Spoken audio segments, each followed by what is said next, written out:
എല്ലാവർക്കും നിമിഷാസ് കിച്ചണിലേക്ക് സ്വാഗതം. ഇന്ന് ഞാൻ തയ്യാറാക്കുന്നത് വളരെ സിമ്പിൾ ആയിട്ടുള്ള മത്തങ്ങയും പയറും കറിയാണ്. ഇത് സാധാരണ അമ്പലങ്ങളിൽ നിന്നൊക്കെ കിട്ടുന്ന ഒരു ടൈപ്പ് കറിയാണ് കേട്ടോ. പ്രത്യേകിച്ച് ബുദ്ധിമുട്ടുകളൊന്നും ഇല്ല, വളരെ സിമ്പിളാണ്. അധികം ഇൻഗ്രീഡിയൻസോ കാര്യങ്ങളൊന്നും തന്നെ ഇല്ല, നമുക്ക് പെട്ടെന്ന് തന്നെ തയ്യാറാക്കിയെടുക്കാം. ഇത് മടിയുള്ള ദിവസങ്ങളിലൊക്കെ ഉണ്ടാക്കിയെടുക്കാൻ പറ്റിയ നല്ലൊരു കറി തന്നെയാണ്. അപ്പൊ നമുക്ക് ഇതെങ്ങനെ തയ്യാറാക്കണേന്ന് നോക്കാം. അതിനു മുമ്പ് നിങ്ങൾ ആദ്യമായിട്ടാണ് എന്റെ ചാനൽ കാണുന്നതെങ്കിൽ ഒന്ന് സബ്സ്ക്രൈബ് ചെയ്തോളൂട്ടോ. സബ്സ്ക്രൈബ് ചെയ്യുമ്പോൾ സബ്സ്ക്രൈബ് ബട്ടന്റെ തൊട്ടടുത്ത് തന്നെയുള്ള ബെല്ലൈക്കൺ കൂടി ഒന്ന് എനേബിൾ ചെയ്യാം. അപ്പോഴാണ് ഞാൻ അപ്ലോഡ് ചെയ്യുന്ന വീഡിയോസിന്റെ നോട്ടിഫിക്കേഷൻസ് നിങ്ങൾക്ക് കിട്ടുള്ളൂട്ടോ.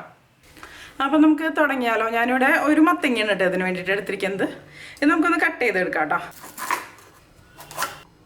ഞാനിതിപ്പോൾ ഒരു 3-4 കഷ്ണമായിട്ട് കട്ട് ചെയ്തെടുക്കുന്നുണ്ട്. അപ്പോൾ പെട്ടെന്ന് തന്നെ നമുക്ക് തൊലിയൊക്കെ കളഞ്ഞെടുക്കാൻ പറ്റും എളുപ്പത്തിൽ തന്നെ.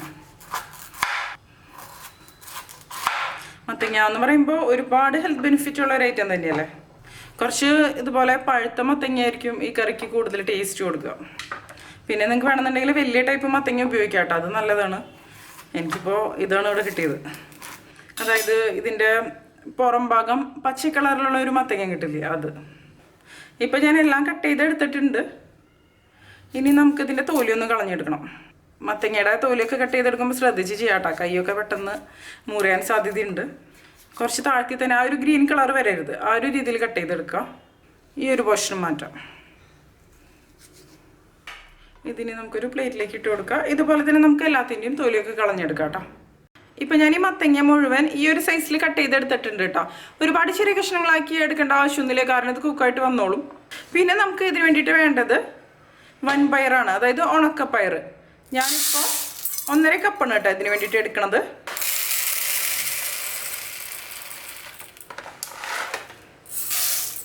ഞാനിപ്പോൾ ഇത് സോക്ക് ചെയ്തെടുത്തിട്ടൊന്നുമില്ല. നിങ്ങൾക്ക് തലേ ദിവസം വേണമെന്നുണ്ടെങ്കിൽ അതായത് ഓവർനൈറ്റ് സോക്ക് ചെയ്തെടുക്കാം. അപ്പോൾ പെട്ടെന്ന് തന്നെ കുക്കായിട്ട് വരും. ഞാനിതിപ്പോൾ ഇതുപോലെ തന്നെയാണ് വേവിച്ചെടുക്കുന്നത്. കുറച്ച് കൂടുതൽ സമയം വേണ്ടി വരുന്നു മാത്രം. ഇതിനെ നമുക്ക് നന്നായിട്ടൊന്ന് കഴുകിയെടുക്കാം. ഇതിനെ നമുക്കൊരു പ്രഷർ കുക്കറിലേക്ക് ഇട്ട് കൊടുക്കാം. മത്തങ്ങ പിന്നെ കുക്കായിട്ട് വരുമ്പോൾ നന്നായിട്ട് തന്നെ മാഷായിട്ട് വരും. ഞാൻ സാധാരണ രീതിയിൽ മാഷ് ആയിട്ടില്ല എന്നുണ്ടെങ്കിൽ ഒന്ന് മാഷ് ചെയ്തെടുക്കും. കാരണം എന്താണെന്ന് വെച്ചാൽ ഇവിടെ കുട്ടികൾക്ക് മത്തങ്ങ എന്ന് പറയുമ്പോൾ അത്രയ്ക്ക് താല്പര്യമില്ല. അപ്പോൾ പയർ മാത്രമാകുമ്പോൾ അവർക്ക് ഇഷ്ടമാണ്. അപ്പോൾ മത്തങ്ങയുടെ കഷ്ണങ്ങൾ കണ്ടു കഴിഞ്ഞാൽ അവർ കഴിക്കില്ല. അപ്പോൾ അതെങ്ങനെയാണെന്ന് വെച്ചാൽ നമ്മുടെ ഇഷ്ടത്തിനനുസരിച്ച് എടുക്കുക. ഒരുപാട് മാഷാക്കണ്ടെന്നുണ്ടെങ്കിൽ മാഷാക്കണ്ട, ചെറിയ കഷ്ണങ്ങളൊക്കെ അങ്ങനെ കാണണമെന്നുണ്ടെങ്കിൽ അങ്ങനെ ചെയ്യാം. ഇനി ഇതിലേക്ക് നമുക്ക് മത്തങ്ങയുടെ കഷ്ണങ്ങൾ ഇട്ട് കൊടുക്കാം കേട്ടോ. ആവശ്യത്തിന് വെള്ളം കൂടി ഇതിലേക്ക് ഒഴിച്ചു കൊടുക്കാം. ഇതിപ്പോൾ നമ്മൾ പയർ സോക്ക് ചെയ്ത് എടുത്തിട്ടൊന്നുമില്ലല്ലോ, അത് കാരണം കുറച്ചധികം വെള്ളം തന്നെ വേണ്ടി വരും ഇത് കുക്കായിട്ട് വരണമെന്നുണ്ടെങ്കിൽ. ഞാനിപ്പോൾ ഇതിലേക്കൊരു 4 കപ്പ് വെള്ളമാണ് ഒഴിച്ചു കൊടുക്കണത്. പിന്നെ പയറിൻ്റെ കുക്കിംഗ് ടൈം എന്ന് പറയുന്നത് നമ്മൾ എടുക്കണ പയറിനനുസരിച്ച് വ്യത്യാസം ഉണ്ടാവും. നിങ്ങളിത് ഓവർനൈറ്റ് സോക്ക് ചെയ്ത് എടുത്തിട്ടുണ്ടെന്നുണ്ടെങ്കിൽ ഒരുപാട് സമയം വേവിച്ച് കൊടുക്കേണ്ട ആവശ്യമില്ല കേട്ടോ. ഇപ്പം ഞാനിത് കുതിർത്തിയെടുക്കാത്ത കാരണം മാത്രമാണ് ഇങ്ങനെ ചെയ്യണത്. അല്ലാന്നുണ്ടെങ്കിൽ നിങ്ങൾക്ക് ആദ്യം പയർ വേവിച്ചെടുക്കുക, അതിന് ശേഷം മത്തങ്ങ ചേർത്ത് കൊടുത്താലും മതി. ഞാനിതിപ്പോൾ എളുപ്പത്തിന് വേണ്ടിയിട്ട് ഉള്ള ഒരു രീതിയിലാണ് കാണിക്കുന്നത്. ഇനി നമുക്ക് ഇതിലേക്ക് ആവശ്യത്തിന് ഉപ്പും കൂടിയും ഇട്ട് കൊടുക്കാം കേട്ടോ. ഒരു 1/4 ടീസ്പൂൺ മഞ്ഞൾപ്പൊടി ചേർത്ത് കൊടുക്കാം. ഇനി നമുക്കിതിലേക്ക് ഒരു 3-4 തണ്ട് കറിവേപ്പില ഇട്ട് കൊടുക്കാം. ഇനി നമുക്കിതിലേക്ക് ഒരു 2 പച്ചമുളക് ചേർത്ത് കൊടുക്കാം. പച്ചമുളക് നമ്മുടെ എരിവിനനുസരിച്ച് ചേർത്ത് കൊടുക്കാം കേട്ടോ.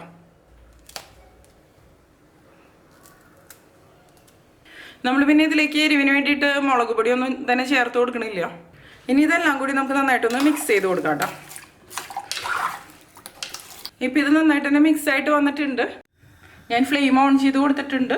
ഇനി നമുക്കിത് അടച്ച് വെച്ച് കുക്ക് ചെയ്തെടുക്കണം. കുക്കിംഗ് ടൈം ഞാൻ പറഞ്ഞല്ലോ, നമ്മൾ എടുക്കണ പയറിനനുസരിച്ച് വ്യത്യാസം ഉണ്ടാവും. ഞാനിപ്പോൾ ഒരു മീഡിയം ഫ്ലെയിമിൽ വെച്ചിട്ട് 3 വിസിൽ വരണ വരെയാണ് വേവിച്ചെടുക്കണത്. തുറന്ന് നോക്കിയിട്ട് വെന്തിട്ടില്ല എന്നുണ്ടെങ്കിൽ ഒന്നും കൂടി അടച്ച് വെച്ച് കുക്ക് ചെയ്തെടുക്കുക. പയർ നന്നായിട്ട് തന്നെ കുക്കായിട്ട് വരണം. മത്തങ്ങ പിന്നെ ഒരു വിസിലൊക്കെ മതി ഇട്ടാ കുക്കായിട്ട് വരാം. പക്ഷെ നമ്മൾ ഒരുമിച്ച് തന്നെയാണ് അത് വേവിച്ചെടുക്കണത്. വെയിറ്റ് ഇട്ട് കൊടുക്കാം. ഇപ്പം കണ്ടില്ല, ഇത് നന്നായിട്ട് തന്നെ കുക്കായിട്ട് വന്നിട്ടുണ്ട്. ഞാൻ കംപ്ലീറ്റ് പ്രഷർ പോയതിന് ശേഷമാണ് കേട്ടോ അത് തുറന്നത്. ഈ ഒരു കൺസിസ്റ്റൻസിയിൽ തന്നെയാണ് കേട്ടോ ഇത് ഇരിക്കുക. ഒരുപാട് ലൂസായിട്ടുള്ളൊരു കറിയല്ല.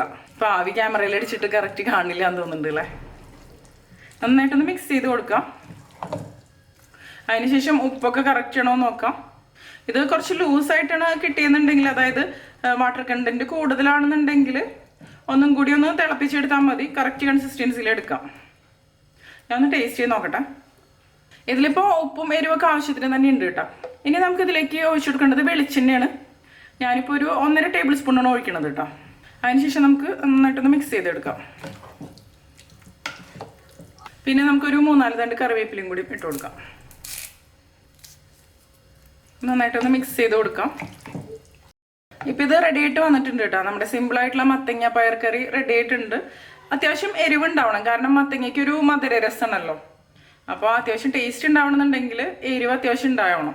ഞാൻ പിന്നെ ഇപ്പോൾ കുട്ടികളൊക്കെ കഴിക്കുന്ന കാരണം തന്നെയാണ് 2 പച്ചമുളക് ചേർത്ത് കൊടുത്തത്. അപ്പോൾ എല്ലാവരും ട്രൈ ചെയ്ത് നോക്കിയിട്ട് നിങ്ങളുടെ എക്സ്പീരിയൻസ് ഷെയർ ചെയ്തോളൂ കേട്ടോ. നിങ്ങൾക്ക് എൻ്റെ വീഡിയോ ഇഷ്ടമാവുകയാണെങ്കിൽ നിങ്ങളുടെ ഫ്രണ്ട്സിനും ഫാമിലിക്കും ഒന്ന് ഷെയർ ചെയ്ത് കൊടുത്തോളൂ കേട്ടോ. പിന്നെ ലൈക്ക് ചെയ്യുക, അതുകൂടാതെ നിങ്ങളുടെ അഭിപ്രായങ്ങളൊന്ന് കമൻറ്റ് ചെയ്തോളൂ കേട്ടോ. അപ്പം മറ്റൊരു അടിപൊളി റെസിപ്പിയുടെ വീണ്ടും